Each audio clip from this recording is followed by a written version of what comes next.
Bonjour à tous et bienvenue sur la chaîne de Papier et de Rêve. Je suis Ursula et aujourd'hui je vous propose de peindre avec moi un tronc de sapin.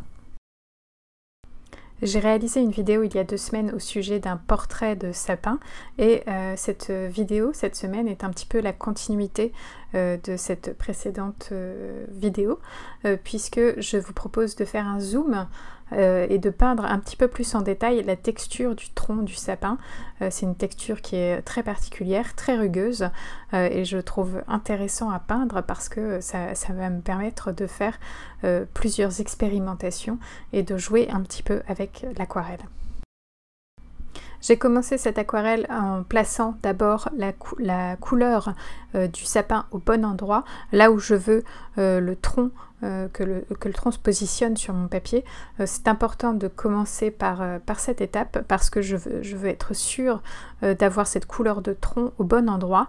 C'est pour ça donc que je commence par là. Et ensuite, je viens ajouter une zone de verdure, une zone de végétation sur le haut qui va signifier les aiguilles du sapin.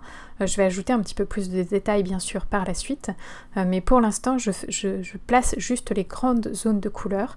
Tout est flou, tout se fond les unes dans les autres, les couleurs se fondent, il n'y a pas grand chose de net à part les traits qui sont effectués sur le papier encore sec, et c'est exactement ce que je veux pour commencer. Ça me permet d'avoir une base de travail. Et une fois que je suis satisfaite de mon placement de couleurs, je vais appliquer du film alimentaire sur la zone du tronc, cette zone particulièrement rugueuse avec une texture importante, et je vais infuser encore la couleur du tronc. Cette couleur est réalisée avec du bleu indigo et de la terre de sienne brûlée. Ça me permet de pouvoir modifier et avoir un marron un petit peu plus froid ou un petit peu plus chaud en fonction de ce que j'ai envie à certains endroits.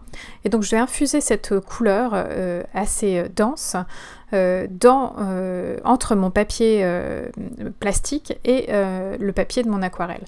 Et ce qui fait que toute cette couleur va aller dans toutes les petites rigoles créées par le film alimentaire, et du coup ça va ajouter encore plus de texture à certains endroits et ça va intensifier surtout cette texture.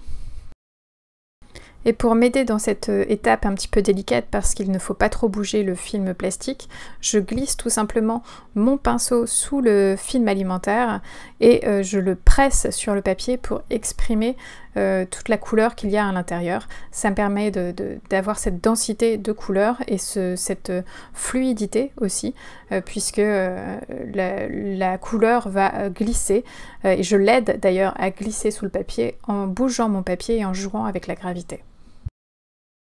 Et bien sûr, je laisse sécher mon papier entièrement. Ça va prendre plus de temps à cause du film alimentaire, mais je le laisse vraiment sécher complètement avant d'attaquer cette seconde couche. Et vous pouvez voir d'ailleurs que toute cette première couche a séché beaucoup plus clair que lorsque je l'ai posé la première fois, et je vais donc devoir rajouter de la couleur, rajouter des pigments, densifier certaines zones pour retrouver un petit peu cette présence que j'avais sur ma première couche. Mais il y a aussi quelque chose de très intéressant qui s'est passé. Le pigment terre de sienne brûlée a, je pense, un poids un peu différent du pigment indigo, et lorsqu'il est vraiment condensé dans certaines zones sous le film alimentaire, il ressort beaucoup plus que le pigment indigo, ce qui fait qu'on voit vraiment des rigoles de terre de sienne brûlée, et je trouve ça très intéressant. Ça ajoute à ma texture, ça donne vraiment du caractère et une certaine puissance à la texture. Bien sûr, je ne vais pas le laisser dans cet état, je vais rajouter une couche, je vais rajouter du détail, je vais rajouter de la dimension à cette texture, mais pour l'instant c'est vraiment très réussi. Mais avant de me concentrer sur le tronc, j'essaye de donner plus de dimension à la zone où on voit les aiguilles de pin, et j'utilise toujours ce pinceau en forme de dague qui a de très longs poils et qui me permet de faire de très fins traits qui vont donc représenter ici les aiguilles de pin. Je peux m'amuser avec ce pinceau pour faire des aiguilles de pin un peu dans toutes les directions, et c'est un petit peu ce fouillis en haut que je recherche. pour signifier la densité des aiguilles de pin. Et sur le bas de ma feuille, il y a du lierre qui monte sur le tronc et j'essaye donc de peindre un petit peu ces feuilles de lierre, mais d'une manière très libre. Les feuilles vont se fondre les unes dans les autres et bien sûr je vais pouvoir passer encore une autre couche sur cette zone pour ajouter un petit peu plus de dimension à cet endroit-là. Mais en tout cas, mes feuilles sont placées et elles commencent à apparaître sur mon papier. Et il est temps maintenant de continuer à travailler la texture du tronc. J'utilise toujours le même mélange, donc de la terre de sienne brûlée et de l'indigo, puisque c'est un mélange qui me plaît bien pour cette aquarelle, qui me permet d'avoir des couleurs très sombres si j'en ai envie, et de les rendre un petit peu plus chaleureuses en mettant plus de terre de sienne brûlée, ou un petit peu plus froides en mettant plus d'indigo. Donc je peux modifier cette couleur et c'est vraiment ce qui m'intéresse. Donc dans toutes les zones de creux du tronc, je vais ajouter ce mélange terre de sienne brûlée et indigo pour assombrir. Et dans les zones un peu plus en relief, je vais ajouter un petit peu de lavande pour éclairer et donner une certaine lumière à la texture. Et je vais laisser sécher cette couche et je vais vous parler du matériel utilisé.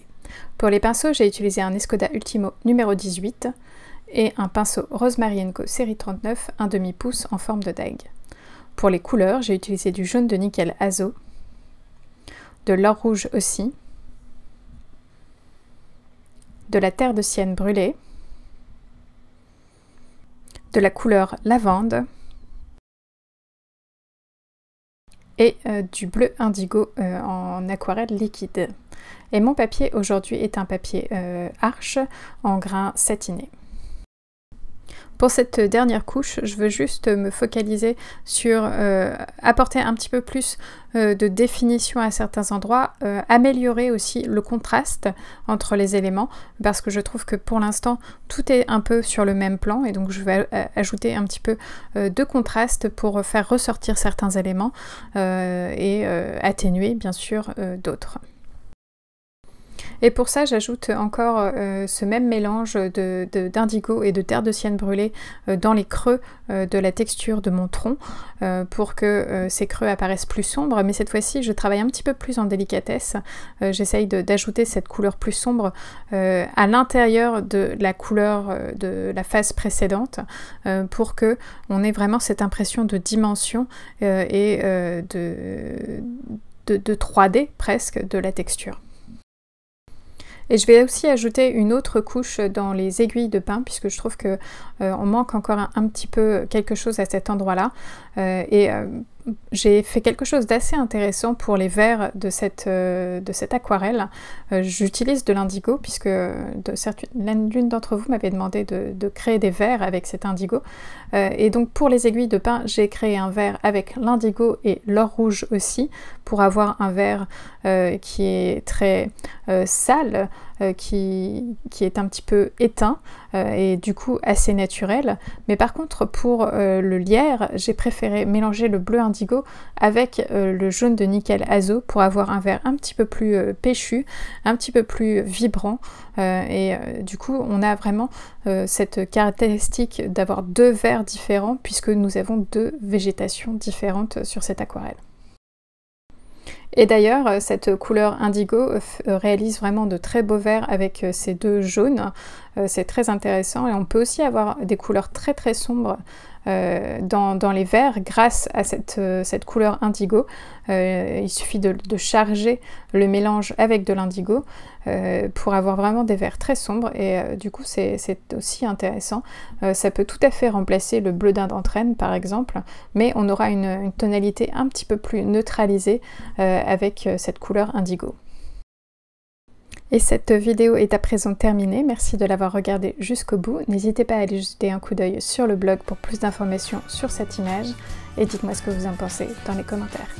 À bientôt.